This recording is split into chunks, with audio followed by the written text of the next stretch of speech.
For the first time in all of human history, we are living through a pace of exponential change that we don't have the instincts to process. My work focuses on change, growth, and transformation, and I still struggle to understand exponential change. We're all trying to deal with changes in technology, shifts in our industry. I don't feel prepared. And during my 5 years at Harvard Business Review in China, I had a front row seat at how change and uncertainty is affecting lives.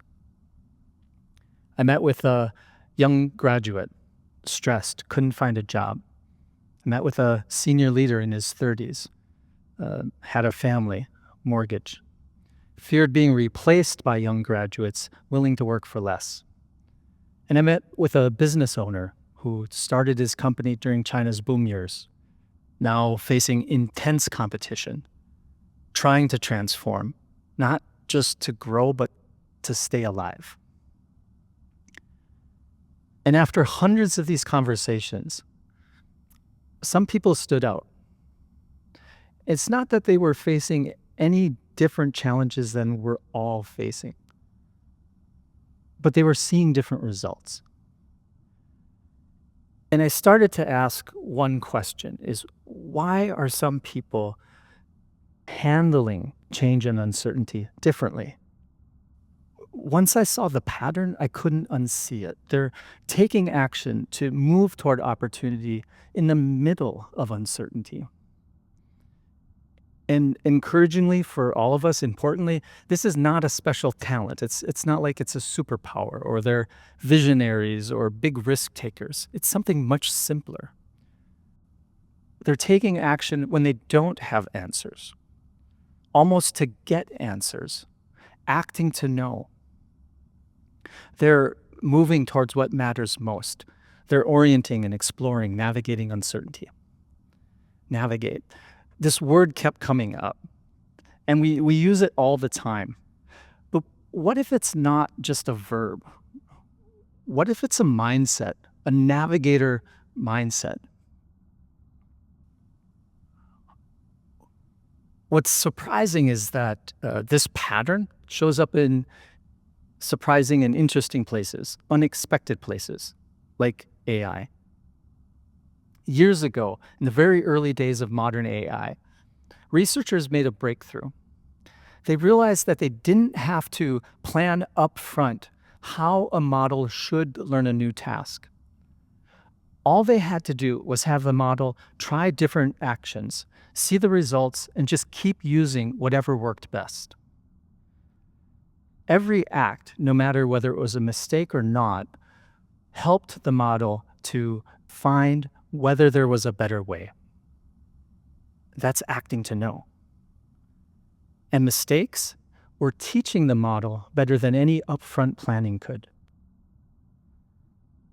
You think about us. How much time do we spend planning rather than just trying new things? Keep that in mind as you look at this, the stock returns of 4 companies from 2010 to this year. Guess which company outperformed Apple, Google, and Amazon during this time?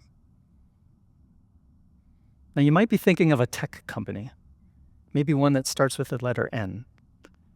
But is anyone here thinking of a pizza company? This is actually Domino's. How did Domino's do that, right? Beat the tech giants, outperform their stock. In the early 2000s, after decades of success, Domino's was struggling. They invested in technology. But when they began, they didn't know what this could become, that investment in technology. But each step along the way, they gained a new perspective that they didn't have before.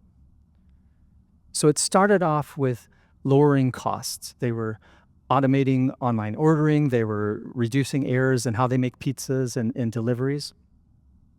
Those systems gave them more data, and that data helped them better understand their customers. And that led to improving the overall customer experience.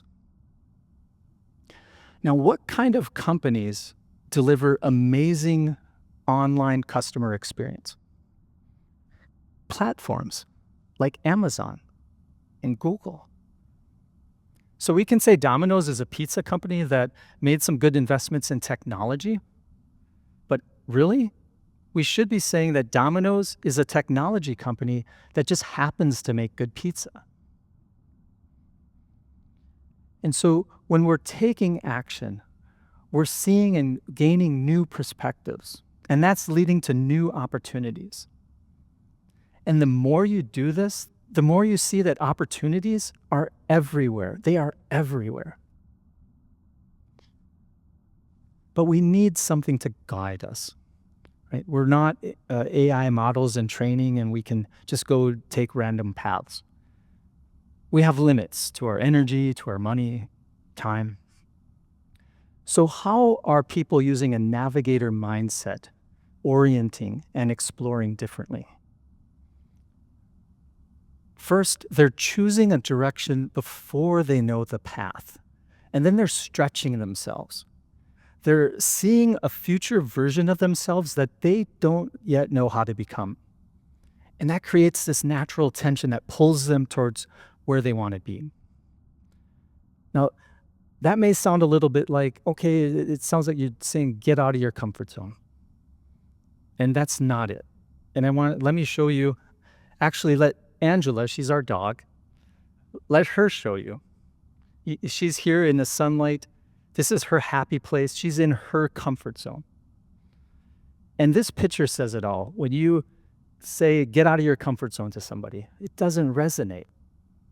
But the thing is, this picture was taken in the morning.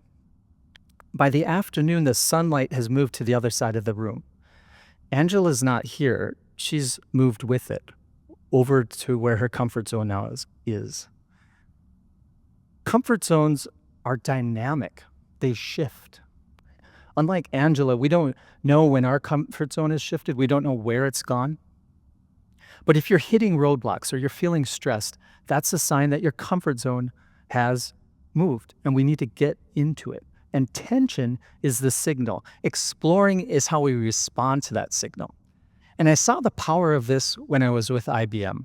I worked at IBM for over 10 years. One of my roles was growing revenue here in China for companies that IBM was purchasing globally. And these are market-leading companies, very successful. They came into IBM with very high expectations, high sales targets. Here in China, they were struggling. They hadn't hit those targets for a number of quarters. The morale within the acquisitions teams were sinking, and the reputation of these businesses was bad across the rest of IBM. Imagine you're in high school and you move to a different city. You're a star athlete where you are from. You show up first day of the season. The coach calls everyone together and introduces you. This is our new student. She's amazing. She's going to help us win a lot of games this year. Everyone's excited. Season starts, you're not winning games. The games the team wins, you're not contributing to. All that excitement turns to doubt.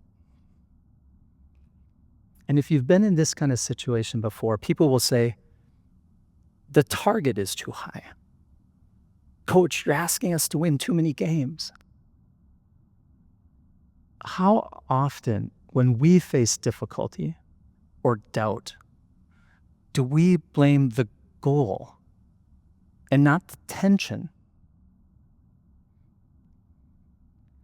At IBM, we blamed and focused on the tension. We asked, if we were to hit this target, what would have to be true? We discovered that one of the biggest blockers was that the acquisitions teams and the rest of the IBM sales team were not working well together. So we started to run experiments to fix that. As we did, you could feel in the team, the energy started to come back. We've started to see opportunities that we would never have seen in the beginning. And that's orienting, then exploring.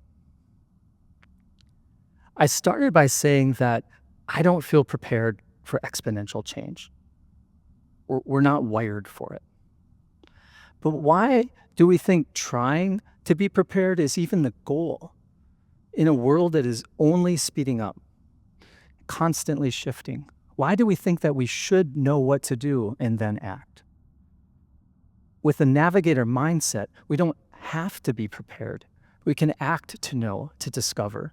We can orient around what matters most, and we can explore how to move toward where we want to be. Thank you.